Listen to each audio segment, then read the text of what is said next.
Welcome back, everybody. Ready to dive deep today? Absolutely. Always up for a good deep dive. Well, today it's all about passion, and not just the romantic kind, but the kind that makes life feel truly lit up. Right, the driving force behind everything. We've got a ton of interesting sources for this one. Research on living a passion-driven life, some relationship advice columns, even a YouTube couple who've been married forever sharing their secrets. Oh, and we've got some expert insights too on finding purpose within marriage. So many angles. Yeah, it's like we're trying to figure out not just what passion is, but But how to find it, how to nurture it, even how to maybe rekindle it? exactly, in all parts of life. And first up, we're jumping into the research. This compilation called Living the Passionate Journey makes a pretty bold statement right off the bat. Let's hear it. They say passion isn't just a feeling, it's an active pursuit. They even compare it to, like, the brushstrokes that create a masterpiece. I like that because so often we wait around for passion to just happen to us, right? Right. Like it's something outside of our control. But this research is saying, no, you create it. So less about waiting for lightning to strike and more about, I don't know, building a fire. Yes. And constantly feeding that fire through what you do, the energy you give to things. Your work, relationships. Even hobbies. Yeah. Now, we also have this Reddit discussion, and it brings up something interesting. We often, like, idealize that intense, crazy in love passion, right? Uh-huh. But a lot of folks on Reddit are pointing out that that's often just hormones, and it changes over time. Which is true. It's a good reality check. It is. And it connects to what Living the Passionate Journey talks about, too. They have a whole chapter about the importance of self-discovery, like really knowing yourself, your values, what makes you tick. That's the foundation, they're saying. Yeah, for everything. Career success, great relationships. So, like, if you don't even know what lights you up. How can you expect anyone else to? Exactly. Which brings us to this article from Catholic Match. Don't lose your passions in the pursuit of marriage. Yes. And they argue that sometimes we focus so much on finding a partner that we, like, forget about our own WN passions. Which, ironically, can make us less attractive. Oh, totally. Yeah, think about it. Wouldn't you rather be around someone who's excited about something, who brings that energy? Absolutely. Passion is attractive. It really is. I remember when I got really into pottery a few years back. Oh, yeah. It not only brought me joy, but it honestly led to some interesting conversations on dates. There you go. Proof. And speaking of finding what lights you up, let's talk careers. Living the Passionate Journey has a whole chapter on building a career around your passions. It's packed with strategies, like it's a roadmap. Yeah, turning those I wish I coulds into I'm doing it. Right. They talk about figuring out what skills you love to use, finding a field that matches your values, and even just like networking with people who seem to love their work. Find the people who are already doing it. Now, this article by Laura Doyle adds another layer to this whole career thing. It's called Finding Your Purpose While Fixing Your Relationship. Oh, interesting. What's her take? She says that when your work life is not fulfilling, it can actually affect your relationships. Uh-huh. Makes sense. Creates a negative cycle. Totally. So it's not just about finding work you love. It's about how that spills over into everything. Yeah, creating a life that feels good inside and out, and impacting the people around you in a positive way. Okay, let's shift gears a bit. Let's talk about passion within a relationship. Remember that YouTube couple I mentioned? Married for ages. Decades. And they had some super insightful things to say about how, like, shared interests can make your world bigger. And create new ways to connect. Exactly. And it's interesting because this kind of contrasts with what people are saying in our Reddit thread. Some think passionate love is a choice you make every day, while others say it fades and becomes something deeper. Based on respect, shared experiences. Makes you wonder, is it nature, nurture, both? It's a good question. And this is where the book Creating Purpose in Your Marriage comes in. They've done a lot of research, and they highlight what they call joint ventures. Okay, like what? Working on a business together, volunteering, even just a hobby you both love. Building something together. Right. It's about more than just the two of you. It's like the couple that plays together stays together, but with, like, a purpose. Yeah, totally. And that shared purpose, that working towards something meaningful, it can be so powerful, especially when life gets crazy. Which brings us to something I think a lot of people struggle with. Yeah. Rediscovering yourself after big life changes. That article, Finding Your Purpose as a Married Woman, really gets into that feeling of being lost amidst responsibilities. Yeah, and rediscovering yourself after motherhood tackles that too. Both of them talk about carving out what they call, wait for it, unicorn space. Unicorn space. What is that? Okay, it's not as whimsical as it sounds. It's about being intentional about making time for things that energize you. Like reconnecting with parts of yourself that you might...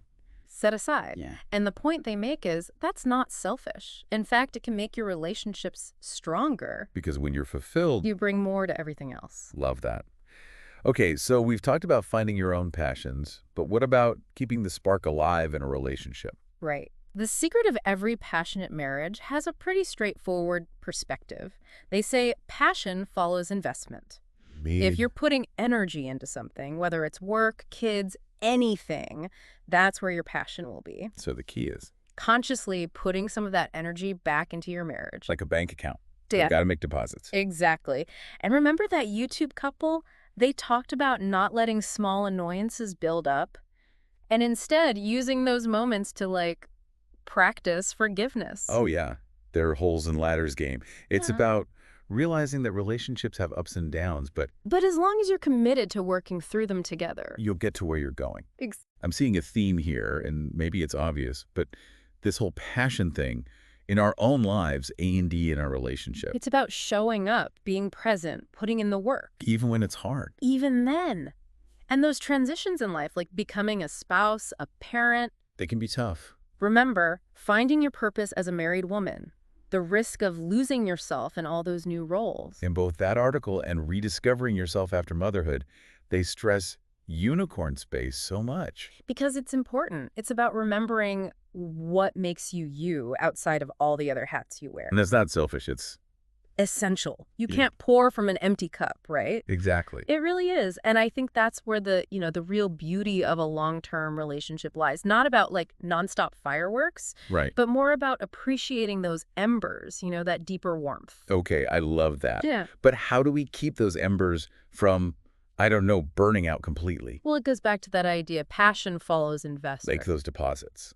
Yes, make those conscious efforts to connect, even when life is busy, like little things, telling your partner you appreciate them, Day nights. trying new things together, even just putting down your phone and really listening, Those little things add up. They do. And speaking of adding up, remember those joint ventures we were talking about? Building something together. Yeah, like working towards a shared goal. It could be raising a family, starting a business, even just renovating your house. Teamwork. Right. It's like you're on the same mission, facing challenges together, celebrating the wins together. It reminds me of something that YouTube couple mentioned. They were talking about not letting little annoyances become big problems. Yeah. Using those moments as like opportunities for forgiveness. Oh, right. Their holes and ladders game. It's such a good way to think about it. It is.